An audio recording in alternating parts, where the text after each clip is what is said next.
আমাকে জানানো হলো যে বিডিআর দরবার হলে গোলাগুলি হচ্ছে।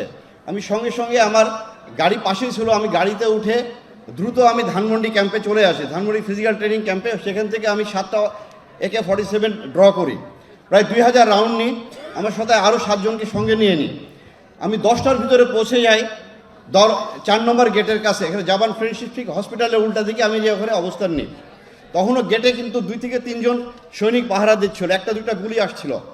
এর ভিতরে আমি এডিজি কর্নেল রেজানুরকে জানালাম, ডিজি হাসান মাহমুদকে জানালাম। আপনি জানেন এই হাসান মাহমুদ পরবর্তী যে পুলিশের সে IGP হয় এবং স্পেনের রাষ্ট্রদূত হয়, এবং কর্নেল রেজাকে কিন্তু তারা পরে আপনার মেজর জেনারেল বানায়। MS ছিল, সে DOC ছিল। যে এরা কী করলো, আমাকে ফোন করে একটার পর একটা ফোন শুরু করলো যে জামান তুমি ভিতরে ঢুকবে না। তা আমি জিজ্ঞাসা করলাম, স্যার আমরা এখানে অফিসারদের তো মেরে ফেলতেছে, আমাদের কাছে আসতে গুলি শুরু হয়েছে। পরে যে না তুমি ভিতরে ঢুকবে না, আমরা প্রধানমন্ত্রীর সাথে বসেছি যমুনা ভবনে, উনি বলছে কেউ গোলাগুলি করবে না, উনি এটা শান্তিপূর্ণভাবে সমাধান করবেন।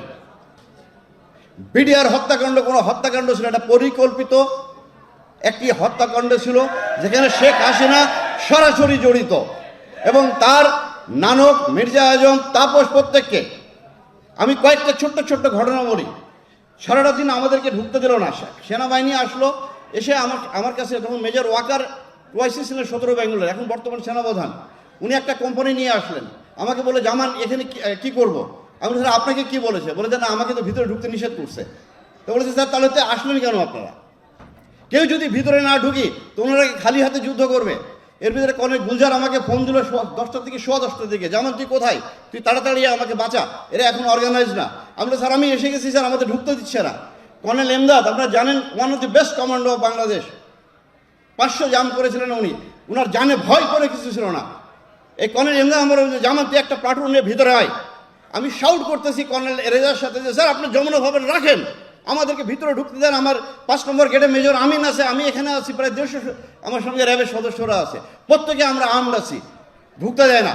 বারবার খালি বলে ঢুকবো না কেউ, তোমরা ঢুকবো না কেউ, আমরা দেখতেছি। এর ভিতরে আপনার আমার কোর্স মেজর হাসান ফোন করলো, দোস্ত তুই আয়, এরা আমাদেরকে মেরে ফেলবে। আমি বলছি আমি ঢুকতেছি, আমি একটু আগে যাই, গুলি আসে, আমি আবার ডানে যাই, বামে যাই, আমার সামনে দেখলে একটা ছোট্ট বাচ্চা মারা গেল। এরপরও আমরা ওখান থেকে ছুটে আসতে চাই না। সারাটা দিন আমাদের সাথে এভাবে খেললো। এর ভিতরে 1:30টার দিকে দেখি আপনার এই মির্জা আজম, নানক, মাহবুবা গিনি MP, মুস্তাক আহমেদ রুহি MP, ওয়ারেস হোসেন বেলাল, এদেরকে আমি একটা মুহূর্ত যেন ভুলতে পারি না। আমার ইচ্ছে হচ্ছে গুলি করে হত্যা করি ওদেরকে। ওরা দেখি পতাকা হাতে করে ওখানে যাচ্ছে, যে তারা ওদেরকে বের করে প্রাইম মিনিস্টারের কাছে নিয়ে গেল। পরে শুনি তাদের নাকি বিরিয়ানি খাইয়েছে। রাত্রি 8টা থেকে 9টার দিকে আপনার যে ঘটনা ঘটলো, হঠাৎ দেখি আপনার মির্জা আজমকে নিয়ে ভিতরে ঢুকলো সাহারা খাতুন। সে যে কোয়ার্টার থেকে কিছু বিডিআরের DD অফিসারদের আপনার ওয়াইফদেরকে বের করলো, আমাদের কোনো অফিসারদের ওয়াইফকে বের করলো না। তখন রাত্রি 9টা মির্জা আজম ঢুকেছে দরবার হলে। আমার কাছে তখন মেজর মুনির উপরে বেঁচেছিল আপনার সিলিংয়ের ভিতরে, এই মুনির এখনও বেঁচে আছে। এর সঙ্গে আমার কন্টিনিউয়াসলি যোগাযোগ, আমার সে মেসেজ পাঠাচ্ছে, আমি মুনি তুমি যেভাবে থাকো বেঁচে থাকো, তুমি করো না, কথা বলো না। বলে সে মেসেজ দিচ্ছে স্যার মির্জা আজম ভিতরে ঢুকে উল্লাস করছিল, যে বলে সে কর্নেল গুলজারের লাশ খুঁজছিল, গুলজারকে মারা হয়েছে কিনা সে দেখতেছে, যে দেখে খুশি হয়েছে সে। কারণ এই কর্নেল গুলজার আমরা প্রায় 200-র ঊর্ধ্বে JMB-কে গ্রেপ্তার করি। আমি সেই 2005, 6, 7, 8 সালে র্যাবের CO ছিলাম। আমরা ওই শাহেক আব্দুর রহমান কর্নেল গুলজার গ্রেপ্তার করে, পরে সে ওখান থেকে বের হয়ে আসে। আমি যখন রাত্রি প্রায় 10টার দিকে যখন দ্বিতীয় 26 তারিখে ভিতরে ঢোকার চেষ্টা করতেছিলাম, ঢুকতে দেয় না। এরপরে আমি নিরস্ত্র অবস্থায় আমি মেজর রাজন এবং একে আপনার মেজর ফয়সালকে তারপর জোর করে ভিতরে ঢুকে আমি যখন প্রথমে আমি চলে যাই, তখন রাত্রি বাজে 9টা, 26 তারিখ। ডিজির বাসায় যেয়ে ঢুকে দেখি রক্তাক্ত সব জায়গা, পিন ড্রপ সাইলেন্স। তো আমি ভিতরে দোতলায় ঢুকে যখন ডিজির বেডরুমে ঢুকতে যান, আমার পায়ের সঙ্গে একটা লাশ লাগলো। আমি ধরে নিয়েছিলাম হয়তো ডিজির ওয়াইফ কেউ হবে, পরে দেখি এটা কর্নেল দেলোয়ার। তো এই যে আপনার পুরা জিনিসটা, পরের দিন যখন আমি ইন্টারোগেশন শুরু করলাম, এই 2-3 দিন পরে ইন্টারোগেশনে যে আমি সুবেদার তোরাব আলীকে ধরলাম। এই সুবেদার মেজর তোরাব আলী কে ছিল? লেদার লিটনের ভাইস শীর্ষ সন্ত্রাসী, আওয়ামী লীগের হাজারীবাগের নেতা।